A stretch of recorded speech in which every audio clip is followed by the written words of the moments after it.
Thus, understanding and practice are combined into one. If the hall has the three sages of the Western Pure Land, with Buddha Amitabha in the middle, representing the self-nature, then the two figures on either side of him will be Guanyin Bodhisattva and Great Strength Bodhisattva.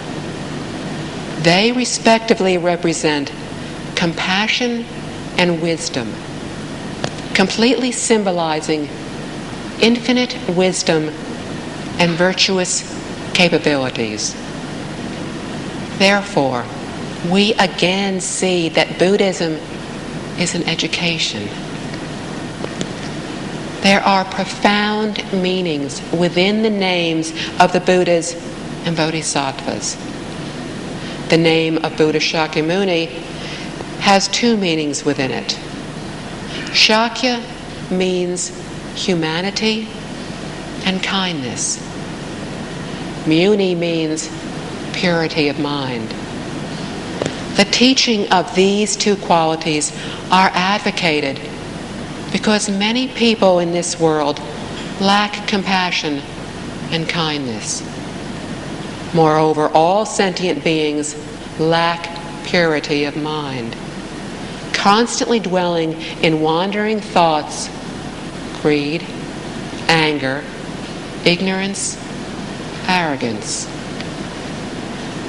Any bodhisattva who becomes a Buddha in this world will be named Shakyamuni. This is to teach us the remedy for our problems. Once the representations of Buddha and Bodhisattva images are understood intuitively just by our looking at them, we will perfectly comprehend the goal of the Buddha's teachings. The main principle of our practice is awakening, proper thoughts and viewpoints, and purity. A beginning step in learning Buddhism is to take refuge in the Triple Jewels. After we generate the heart to take refuge in the Triple Jewels, by accepting, learning, and practicing Buddhism, we find a Dharma master to pass on the principle, goal, and direction of practicing Buddhism. The Triple Jewels are the Buddha, the Dharma, and the Sangha. In appearance, they are images of Buddhas, Buddhist sutras, monks and nuns respectively. Another way of understanding them is that they are the Triple Jewels of our own self-nature. The Buddha taught us to take refuge in the Triple Jewels. To return and rely upon the Buddha is to rely upon the awakening of our self-nature. Currently, we are deluded, not awakened. If we part from this deluded mind of discriminating thoughts and attachments, can we see objects clearly? We cannot say that we do not see them. But if we see them very clearly, without discriminating thoughts and attachments, then we are awakened. The same applies to our attaching to the form we are looking at. It is delusion. Initially, objects do not have names, but are given them by people. The names, like the object, are not real. Apart from the names and appearances, what we see is the true form. We are deluded about these forms, their physical features, and their names. Consequently, when we rid ourselves of these delusions we will no longer be attached. This is how we can train ourselves to return and rely upon the Buddha jewel or enlightenment. If someone points to a table and asks us what it is, we naturally say, it is a table, because that is what everybody calls it. We go along with everybody's attachment, but we are not attached to it ourselves. If we do this, then we will be awakened. Therefore, the minds of Buddhas and Bodhisattvas are pure, without the slightest pollution, for they are completely without these attachments. When with others, we can go along with them, but maintain our purity within. In this way, we return and rely upon awakening. After taking refuge, when we apply this concept to our daily living, whether interacting with people, matters, or objects, we will no longer be deluded. Our mind will always be pure, non-discriminating, and able to help sentient beings. This is to return to and rely upon the Buddha jewel. The Dharma that we return to and rely upon refers to proper thoughts and viewpoints, which is difficult to accomplish. Only when we are truly enlightened will our thoughts and viewpoints be correct. Before we reach enlightenment, we can rely upon the proper thoughts and viewpoints of Buddha Shakyamuni as ours. For all the thoughts and viewpoints within the sutras are correct. We can at first rely on Buddha Shakyamuni, but only until we reach enlightenment. Where is the Buddha? We are told by Buddha Shakyamuni in the Infinite Life Sutra and by Buddha Amitabha in the 48 Vows that the Buddha is within the sutra. We would do well to practice earnestly what the Buddha has taught, either to do or to refrain from doing, and to apply this concept in our daily living. This is to return to and rely upon proper thoughts and viewpoints, or the Dharma jewel. The Sangha of the Sangha jewel represents purity and harmony, as in the 6 principles of harmony. Consequently, whenever we see a monk or nun, we do not want to dwell on whether this person is a great cultivator or a violator of precepts. Whether they are or are not is not our concern. Seeing a monk or nun reminds us to see whether we ourselves have lived by the 6 principles of harmony and cultivated purity of mind. To truly take refuge is to know how to reflect upon ourselves. Since we still have all the same bad habits and are committing the same offenses, having been deluded for infinite eons. This is to return to and rely upon purity, or the Sangha jewel. It would be helpful for Buddhists to set up the triple jewels in their home. When we make offerings to the Buddha image, we will be reminded that we need to be awakened. How? When our 6 senses encounter the external environment, we would not discriminate or attach or give rise to any thoughts. For example, deep concentration is not giving rise to any discriminating thoughts or attachments. Thus we achieve a high level of wisdom and are able to see all situations clearly. However, ordinary people like us use the false mind and constantly give rise to wandering, discriminating thoughts and attachments.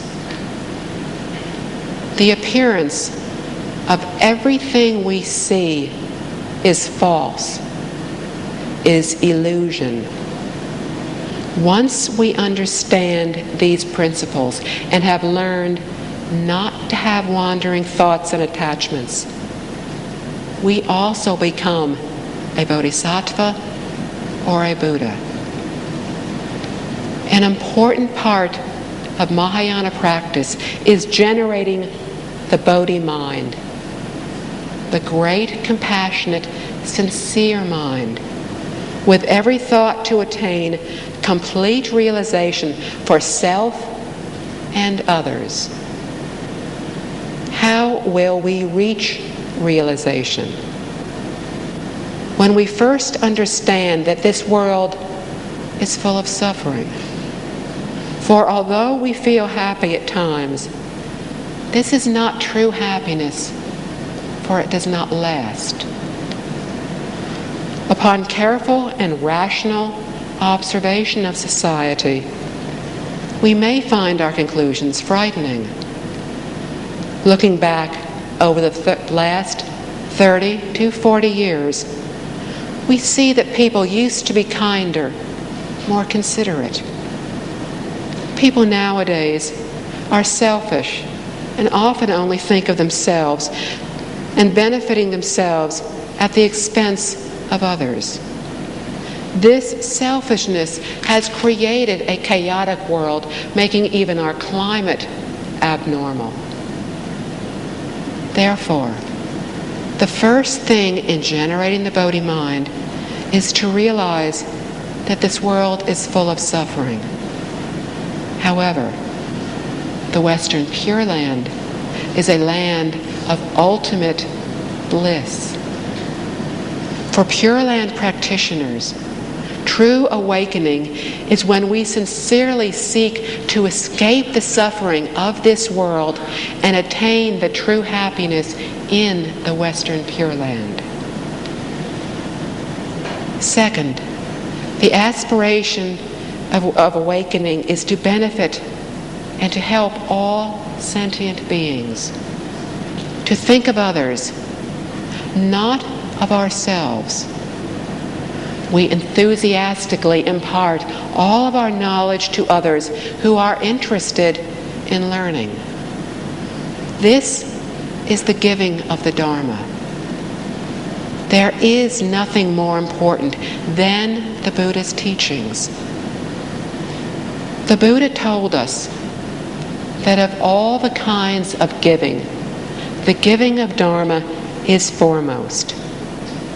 For it is the only knowledge that can help us to acquire the boundless wisdom, virtue, and skill that will enable us to be free of all worries, to put an end to reincarnation, to leave the three realms, and to ultimately attain Buddhahood. But while we are still in this world, we need to get along harmoniously with others. To do this, the Buddha set 6 principles for us to follow. Not only are these applicable within a Buddhist community, but also in any organization or group. In our society, the smallest group of people is a family. A larger group is a nation. And the largest group is a group of nations. The first principle of harmony is to share the same goals and viewpoints. In other words, to establish a common consensus. Everyone within this group shares similar thoughts and viewpoints, providing the foundation for living in harmony. If everyone has different viewpoints and ideas, then conflicts would be unavoidable. And if conflicts are unavoidable, this will make the group discordant. Therefore, sharing the same goals and viewpoints is very important, making this the first of the 6 principles. The second principle is to observe the same precepts and rules. There are both broad and narrow meanings within the word precept. The narrow meaning includes upholding the 5 or 10 layperson precepts, monk or nun precepts, bodhisattva precepts, as well as the Buddha's teachings. In a broader sense, observing precepts includes abiding by etiquette, customs, rules, and laws of wherever we are. Today, through the advancement of technology in both travel and communication, our sphere of activity is not limited to our country, but expands to other countries as well.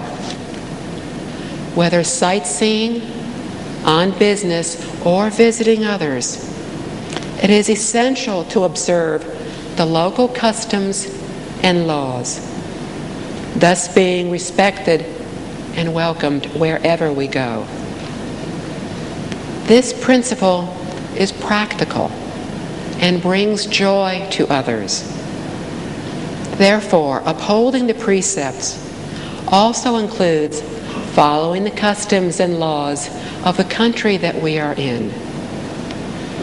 All governments welcome law-abiding citizens, so to truly promote and be a benefactor of Buddhism is to uphold the precepts. With this as a base, people could then practice the third principle of living and practicing together harmoniously. This naturally leads to the fourth principle of not quarreling.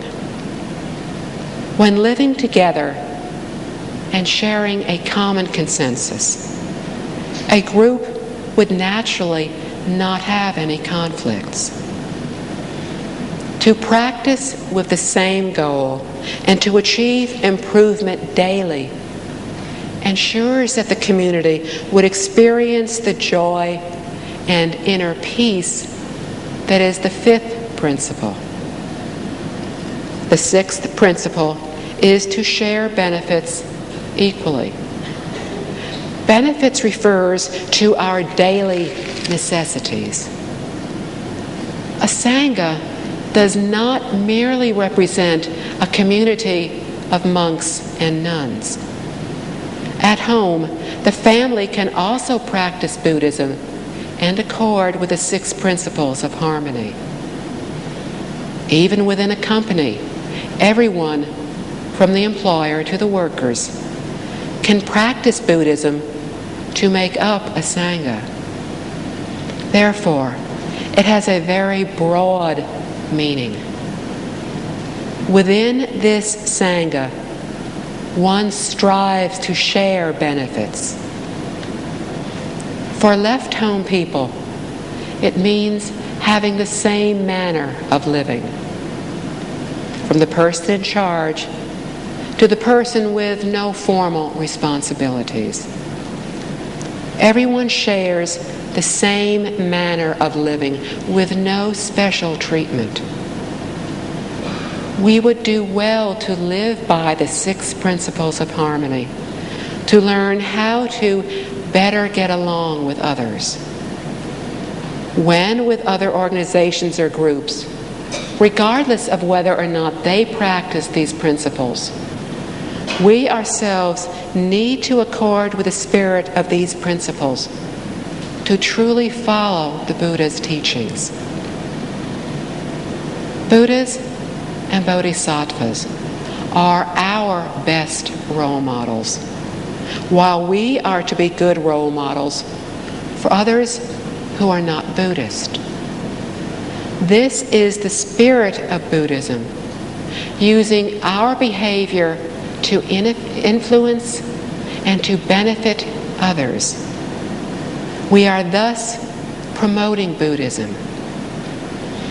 We do not teach others in a formal sense, but rather we simply let them observe us.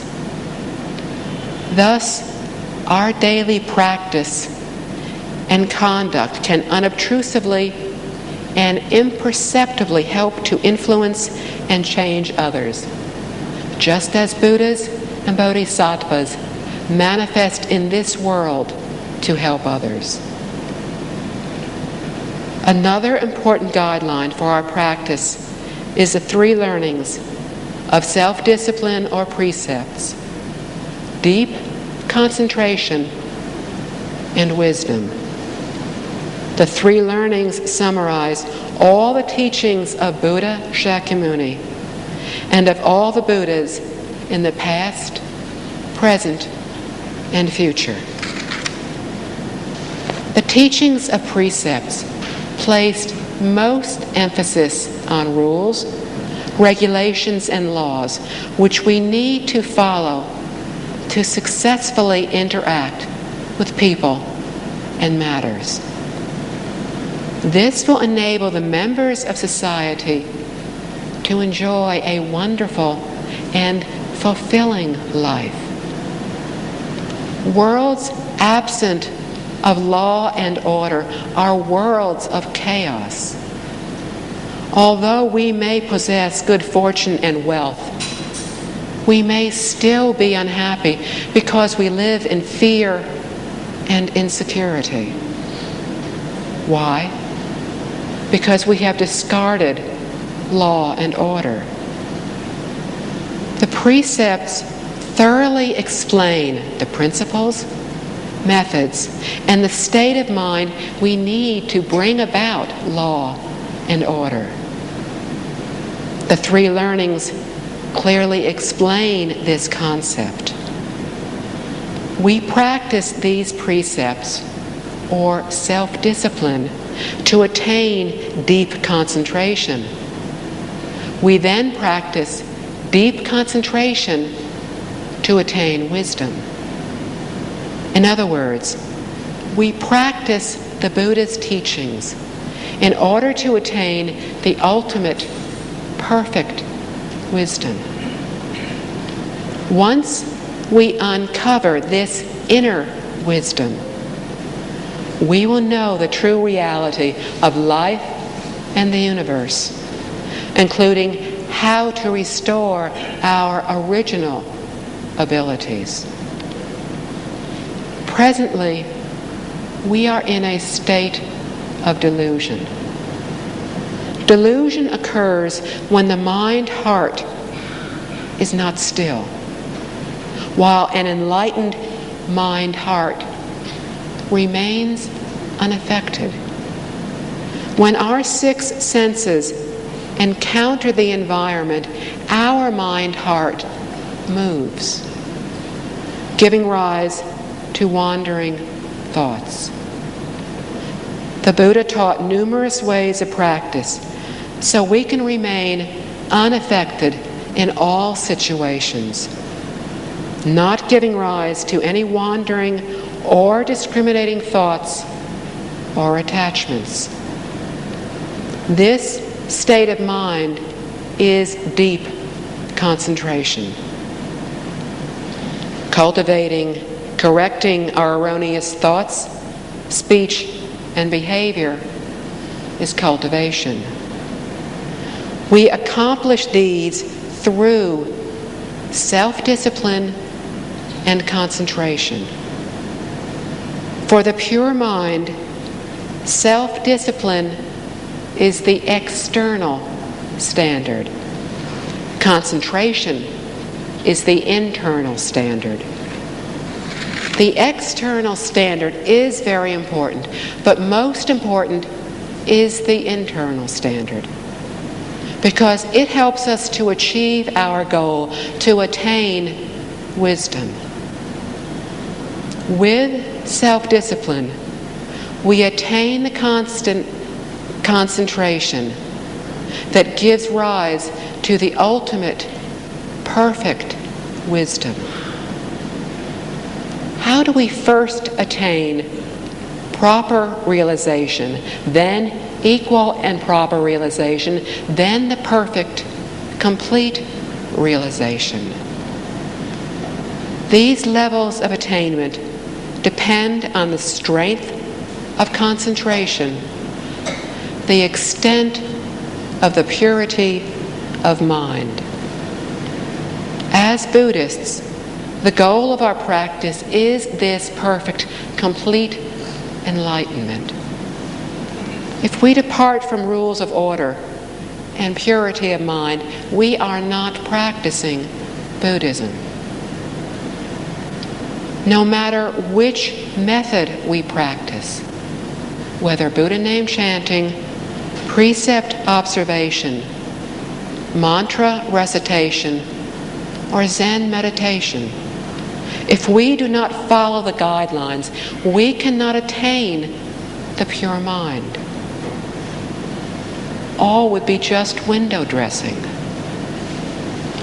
With 1 degree of pure mind, we attain 1 degree of wisdom. With 2 degrees of pure mind, we attain 2 degrees of wisdom, etc. Therefore, practicing accordingly, while maintaining and protecting the pure mind that gives rise to true wisdom, is crucial. The 6 paramitas are the primary guidelines for bodhisattvas. Each paramita encompasses our whole way of living. For example, the first of the 6 paramitas is giving. Most people think of giving as simply donating money. Actually, this is only one of the infinite kinds of giving. From the appearance, giving is sacrificing oneself to give to others. However, from its intrinsic nature, giving is letting go. When we practice giving or letting go of our wealth or our physical strength, for example, when a homemaker keeps house daily, providing a comfortable environment for the family, without proper understanding, this homemaker may feel these daily chores are boring or repetitive, that washing clothes and cooking meals every day is simply repeating the same thing over and over. If, however, the homemaker clearly understands that he or she is cultivating the bodhisattva way by practicing the 6 paramitas, then he or she will be filled with joy. Changing our perception of doing the same chores with a giving, non-attaching heart is practicing the paramita of giving. Not only do we serve the whole family by keeping the house neat, but we serve as a role model for all relatives and neighbors. In this way, not just one, but all beings benefit.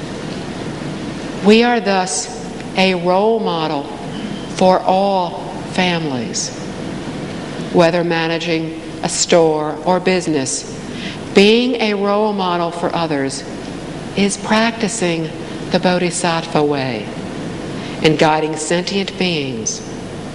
The paramita of giving can be expanded to include the infinite universe.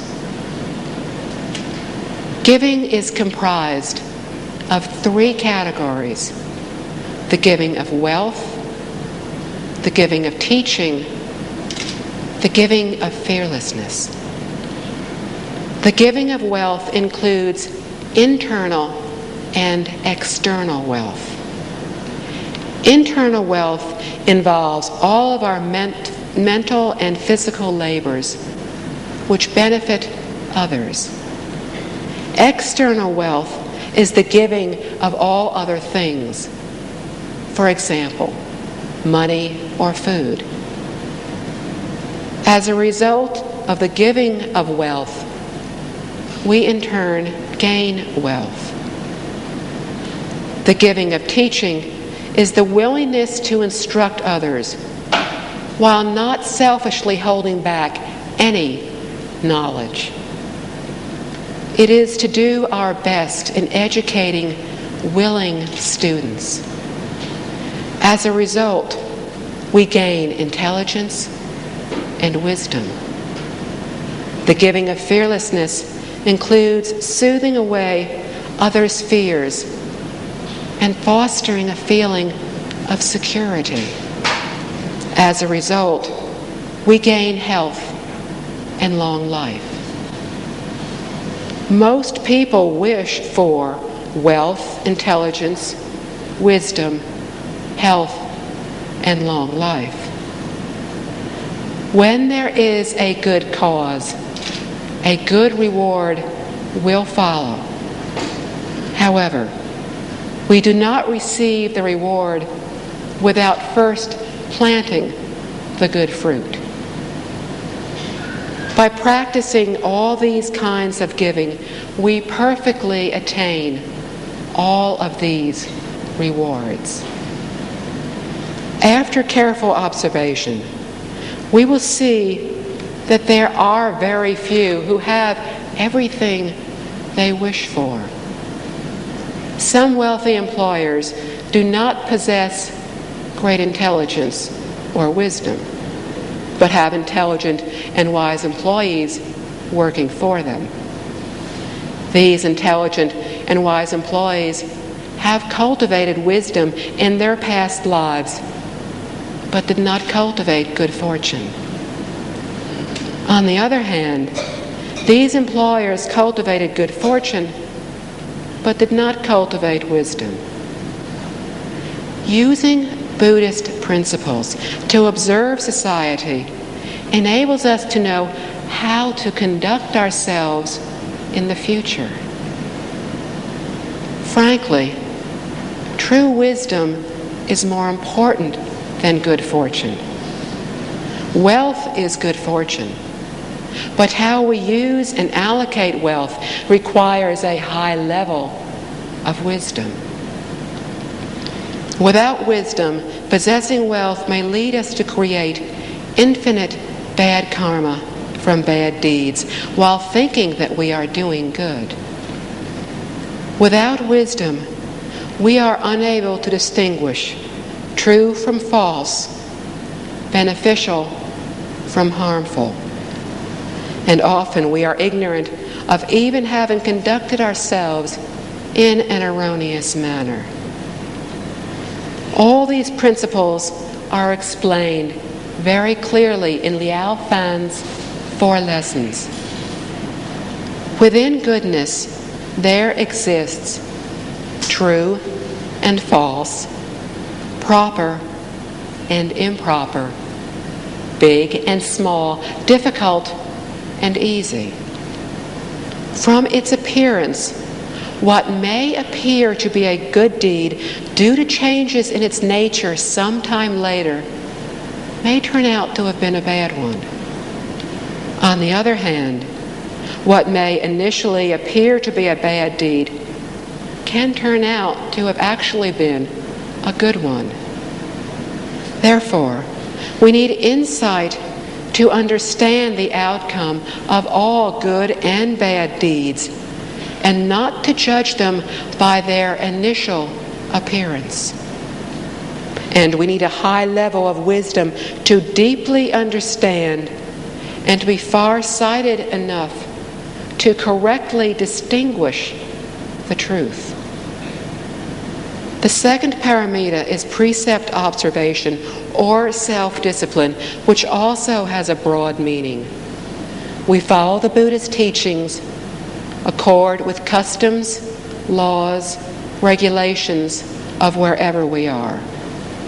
And both the spirit of the law as well as the letter, all rules and laws are to be followed.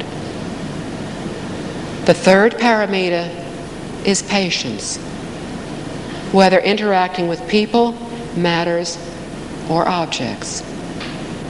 As the Buddha explained, all Dharma is attained from patience and endurance. To succeed in either worldly or spiritual Dharma, we must have patience. Without it, we cannot attain achievement. Having this patience to endure what others cannot, we achieve what others cannot. The fourth paramita is diligence, seen as focused daily improvement, not trying to advance in many different directions. Advancing with diligence to a certain level, we attain concentration. This concentration is not the cultivation of sitting in a lotus position facing a wall. It is to remain unmoved and to not be influenced by external conditions. We achieve the fifth paramita, concentration, when we are unmoved by all phenomena.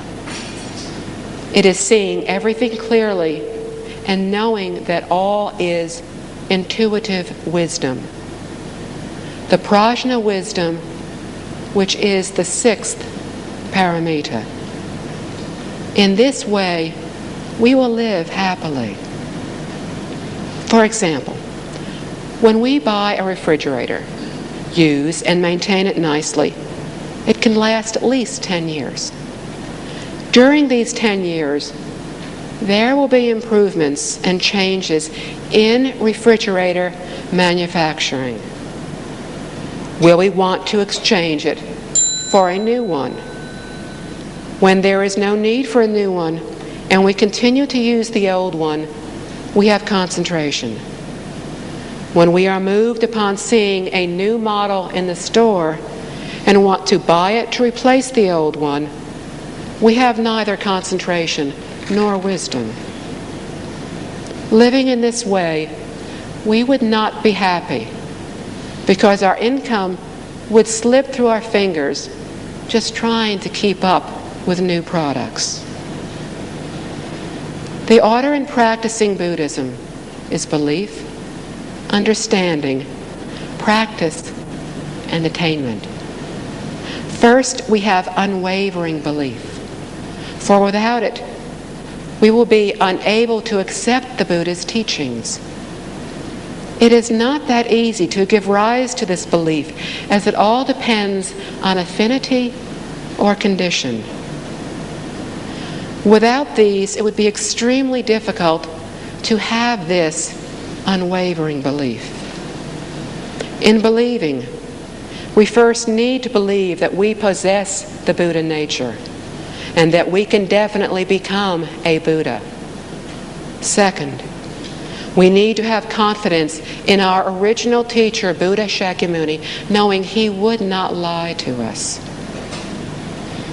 Equally important is that we seek the correct and perfect understanding. After understanding, we need to accomplish, to practice, to apply Buddhist principles and methods into our daily living. Lastly, we reach attainment, which proves within our daily lives that all the teachings, the belief, the understanding, the practice, and the attainment are correct. Ultimately, we return to the Pure Land method. To return to the Pure Land method is what all Buddhas recommend we do. In the Amitabha Sutra, all the Buddhas in the 6 directions praise the Pure Land. In the Infinite Life Sutra, Buddha Shakyamuni praised Buddha Amitabha, not asking us to rely upon himself, but rather to rely upon Buddha Amitabha. We exist in a state of delusion, not yet having understood that we are not one entity in ourselves. Rather, we are just one very small part of the whole. Not many, but one. Our wandering, discriminating thoughts and attachments and afflictions have hidden the truth from us. Buddha Shakyamuni taught us how to break through these obstacles to uncover our true nature. He taught of enlightenment and purity, of Buddha name chanting and true wisdom, of Buddha Amitabha and the Western Pure Land. It is said that Buddha name chanting method is the easiest to practice and the most difficult to believe. Using other methods, we take a long, circuitous route to enlightenment. Seeking birth into the Pure Land is the shortcut that ensures us of breaking free of reincarnation, of attaining enlightenment, of becoming a Buddha in one lifetime. From this, we know both logically and intuitively that this method is outstanding and beyond comparison. It is a rare opportunity for us to encounter it in this lifetime. As the opening verse of the sutra says, it is very difficult to encounter in infinite eons. Having encountered it in this lifetime, it would be unbearably tragic to let this rarest of opportunities slip by us. It occurs so infrequently in limitless eons. We need to hold on tight, to not let go, to practice as earnestly, as sincerely as we can. We do this not for ourselves, but for the sake of all sentient beings. Amitabha, thank you.